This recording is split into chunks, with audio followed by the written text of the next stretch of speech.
Hey everyone, I'm Allison. I'm Bryce, and we're Better Half Reviews. And today we are talking about Moonrakers from IB Studio or IB Games. This is a review copy, however, our opinions are our own. So in Moonrakers, it is a deck building, tableau building, negotiation game where you are a mercenary. You are trying to build up your crew and your spaceship and then go out and complete missions. However, those missions are really hard and you're going to need help from your other mercenaries. All right, so let's talk about what you have in this game. You get your own shipboard because everybody has their own ship. And then we're all dealt out cards because this is a deck builder. We all start out with the same thing, like Dominion. The cards are really simple, just different colors mainly. Yeah, different colors, and then they all do different things. So you have cards that give you more actions or more cards, or shields. You have a miss card, which is kind of... We'll talk about that later. Doesn't do anything. Well, yeah. But yeah, you all start with the same cards, and then a little bit of coins. A little bit of coins. And then you have to go out and complete missions. And you complete the missions by putting down or playing those cards. So you don't know exactly what you're going to get or, what the mission is going to require. So on your turn, like when it is your turn, you're considered the mission leader. You're the one in charge. You can choose to either go for a mission or you can choose to stay at base. If you choose to stay at base, that means, I don't really want to do all that stuff. You may get like a coin and then a possible, what are those called? Achievement cards? Objective card. Objective cards. And those are secret things, so you can choose that. And those are ways that you can also get points, which we forgot to mention. The point of the game is to get 10 prestige points. Yep. Prestige points are, what makes you win or helps you win. And the first person to 10 is the automatic winner. So missions or completing missions are a great way to get prestige because... Well, that's how you get it. They do go from like 0 up to like 4 or 5 prestige. I think there's 4 is the max. I think so. That I've seen at least. Obviously, 0 prestige cards are really easy to do. They might only require like 2 or 3 different things. And then 4 prestige cards are like have 8 damage and like 3 shields and whatever. And there's 4 hazards and yeah. Right. Oh. You mentioned hazards. I did. Hazards. I don't know why I said it's okay. It came out weird for me when I said, I'm like, there's some hazards. I'm like, where did that come from? I don't know. I didn't think we've ever lived in the South, but okay. Oh, yeah. Anyway, so then some mission cards will have hazards on them, and that's where you have some dice you have to roll where you worry about damage, and that's where some of those different cards come in handy, like shields. So yeah. On top of already having to complete what the mission does, if you roll hazard dice, and there is a side with a blank, and then multiple sides with 1 hazard, and then or one 2. Side with 2 hazards. There's only 1 side with 2? Because I swear so. I roll that all the time.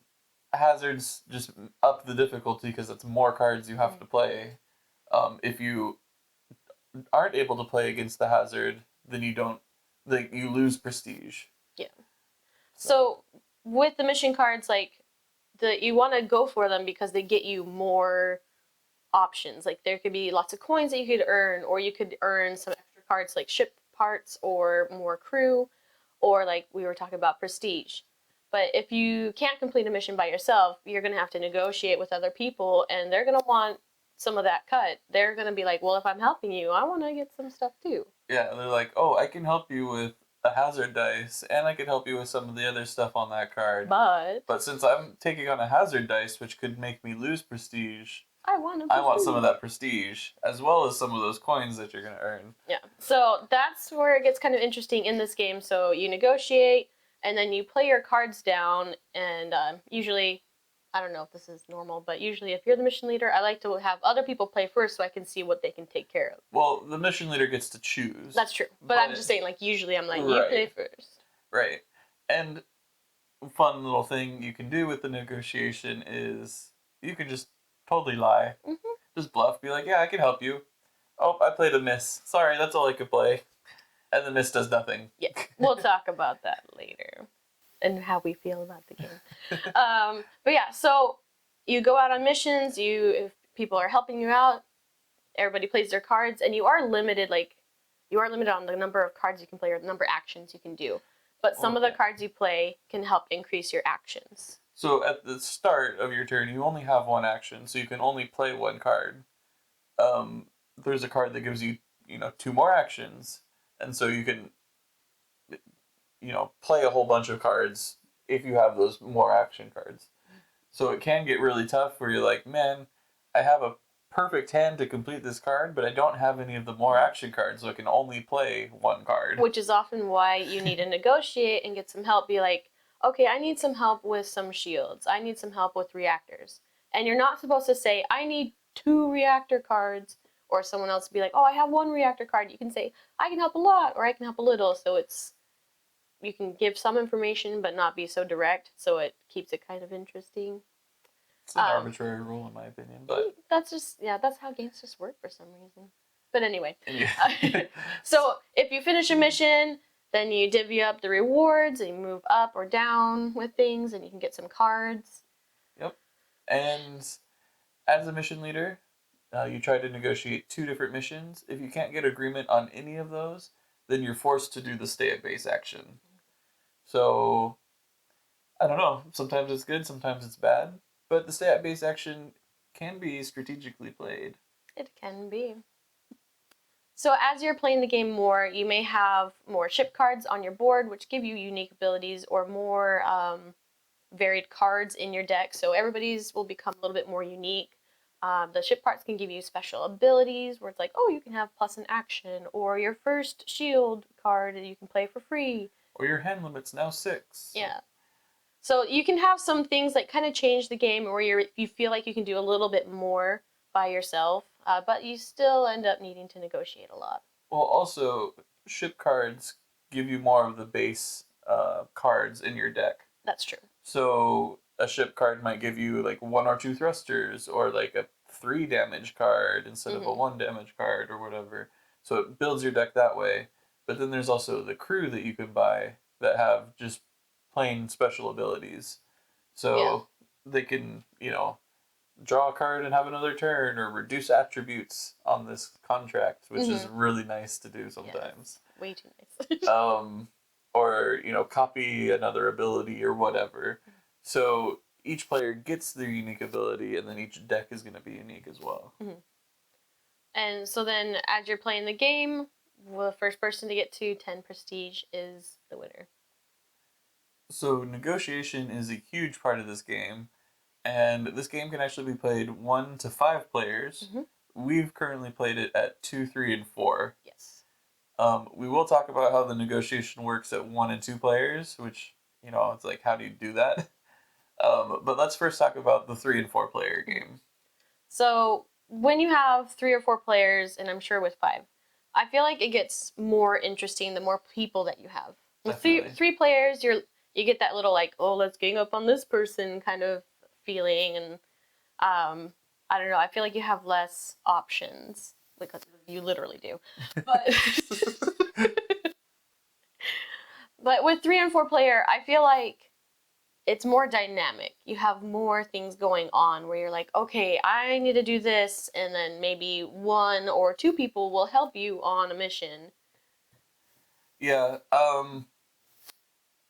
I definitely like 4 player over 3 player. Yes. For that matter.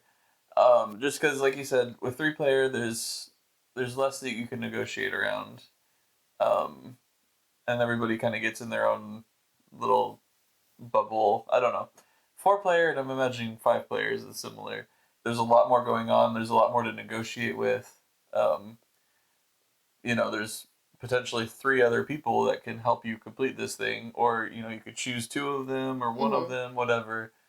With 3 player, it's like, okay, there's only 2 other people, and this other person's winning, so I don't want to negotiate with them. And so I don't know, you feel a lot more limited. Well, and I feel like the higher the player count, the easier it can feel to try to go after some of those bigger missions, because you have more people, more cards available. And there's less of a worry too if you're gonna bring on like unless they 3 or 4 people. Unless you bring on like 3 or 4 people, there's less of a worry that, oh, this one person's gonna screw me over. Yeah. So that's kind of how it works with 3 and 4 player. That's how it felt. At 2 player, and the 2 player and solo player is very similar, where you have, instead of like an extra person, you have a mercenary deck, and they tell you what to put in it. You shuffle it up, and then you have 5 cards out for them, and then like if I'm going first, I can take my turn and I can kind of use that mercenary deck to be like, oh, okay, I need them to play a reactor and a thruster and to play a crew member. Um, but if I use that, it has a cost and it takes from your rewards. So if you use like a regular card, it's 1 coin. And then if you use another regular card, it's 2 coins, and then 3, etc. And then if you use one of the crew members, it takes a prestige. So it's like you can use that, but it's going to take away from your reward. And then when it's Bryce's turn, he can use from the same 5 cards in that mercenary deck. And then once he's done with his turn, you take out those cards and then you get out 5 new ones. So I think it's really interesting because sometimes the mercenary deck can be very helpful. Yes. To the point where you can almost complete like a complicated contract just on its own. Because the mercenary deck starts with some crew members, which some objectives have crew like require you to play crew members to complete, which at the beginning of the game you don't have crew members. So the mercenary deck can be very powerful in that respect.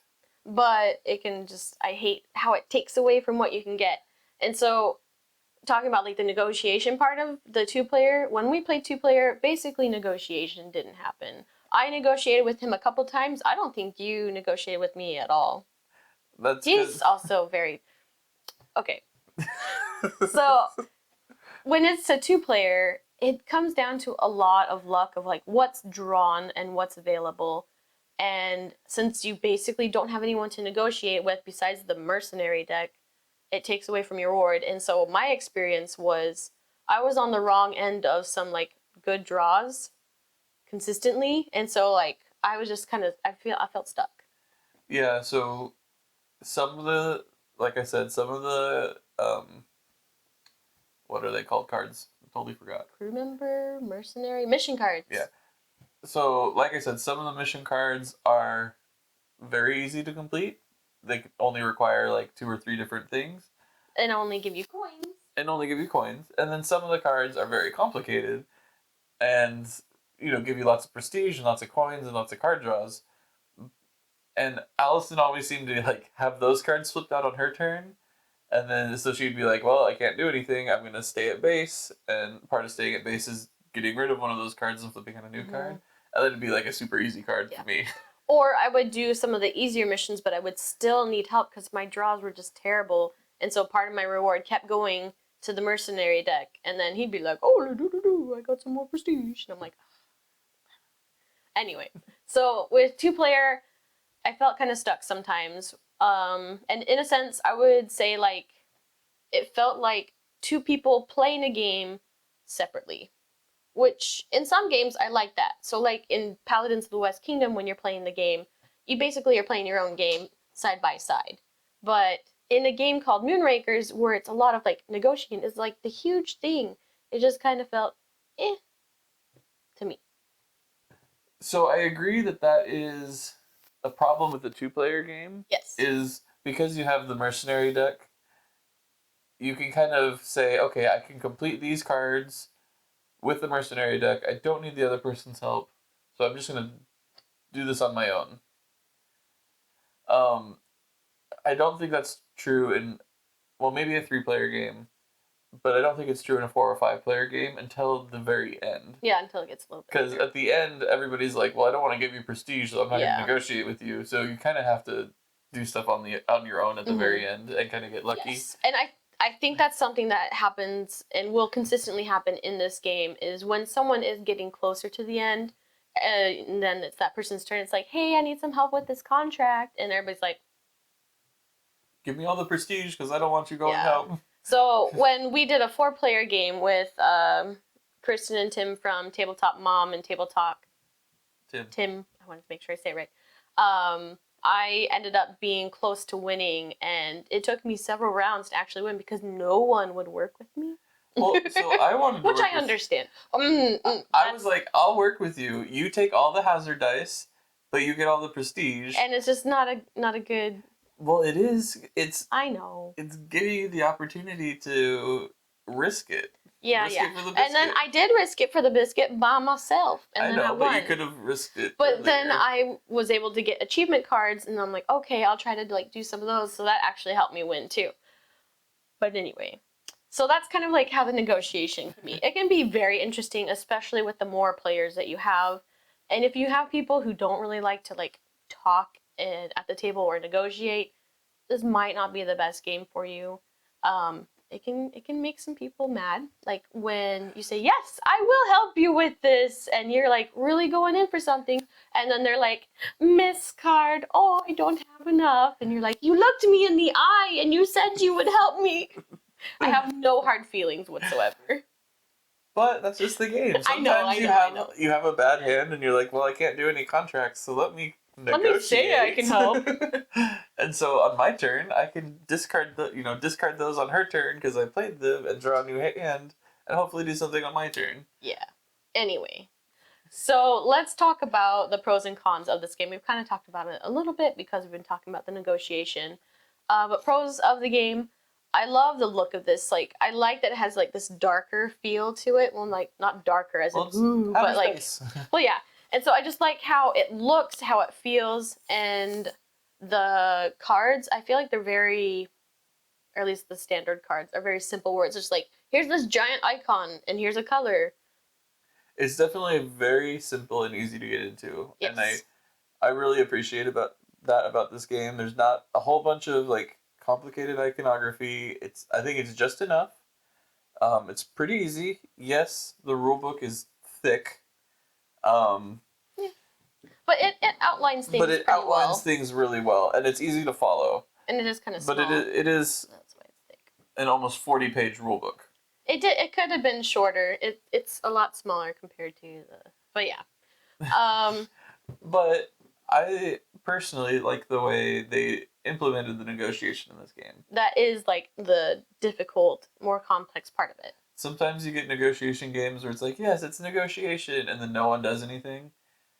This forces you to negotiate and forces you to, um, make deals and actually use that mechanic in the game to be able to progress. Yeah. So I really like how they did that in this game. And we have the Kickstarter edition, so we have some things that are leveled up compared to the normal one. So I don't know if the metal coins come with. I'm not sure. Yeah, I don't know what all's different, but we have the fancier version. That's all I know. I will say I like how the fancy version has a place for everything. Yeah. So there's slots for the coins. There's slots to have like all the cards stand up in their different sections. Like, yeah, it's super quick to set it up. You're like, doot, doot, doot. Yep. They definitely did a really good job with the insert, in my opinion. Yeah.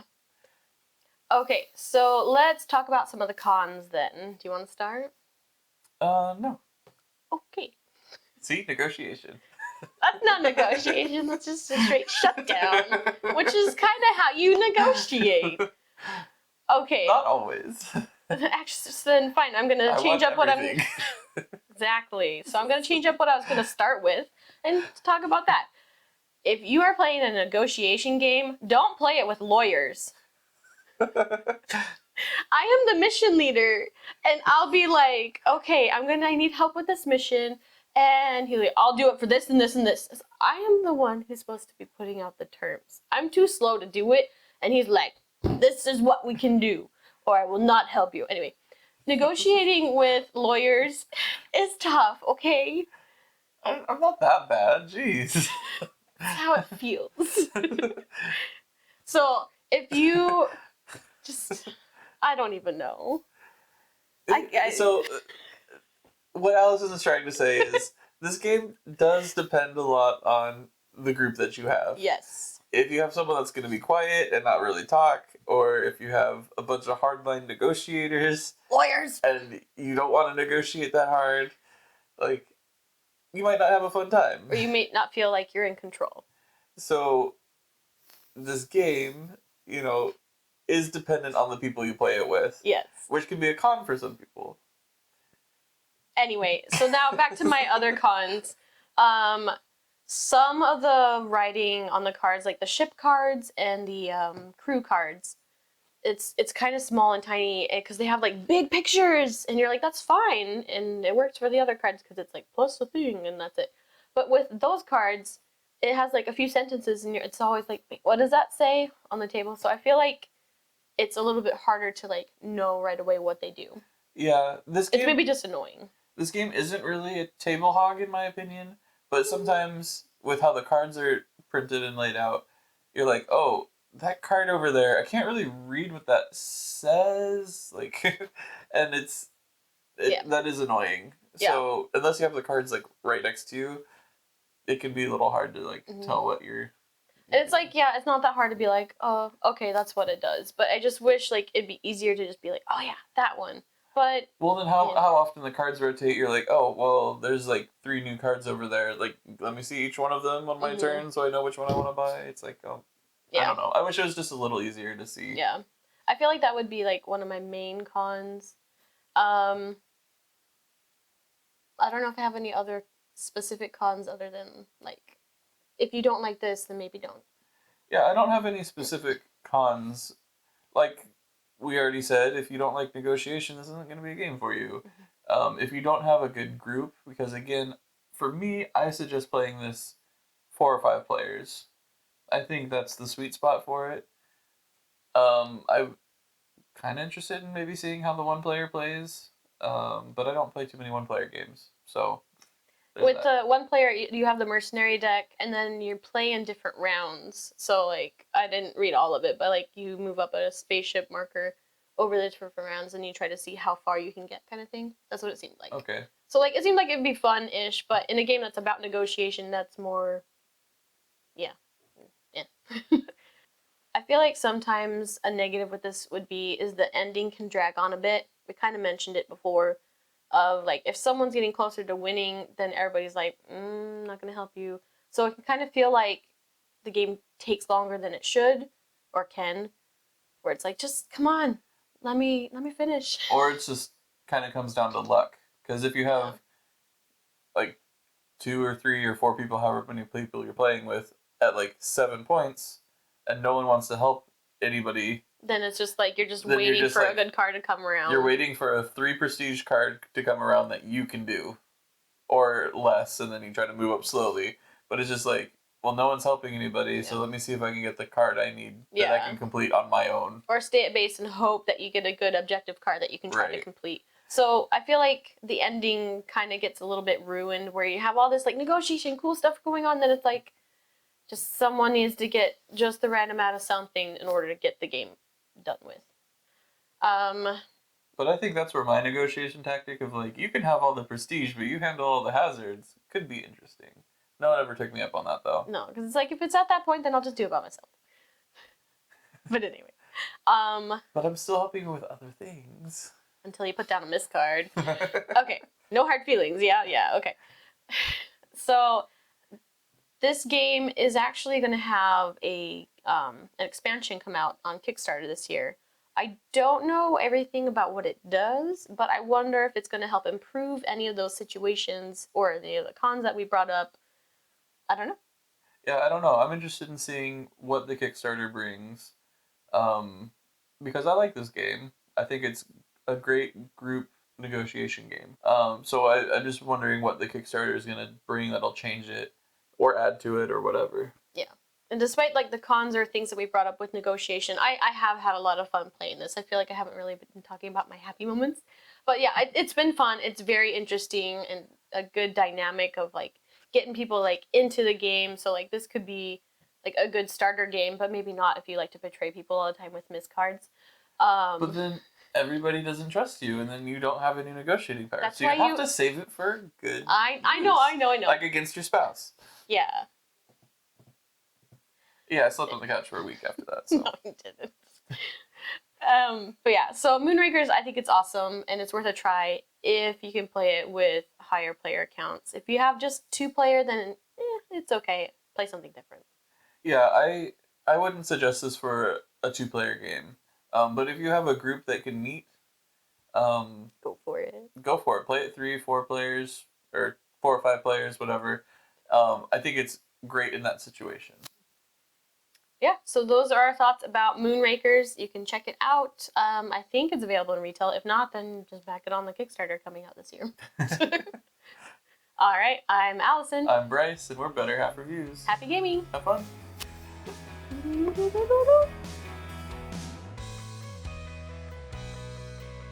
Or we were trying to record our video.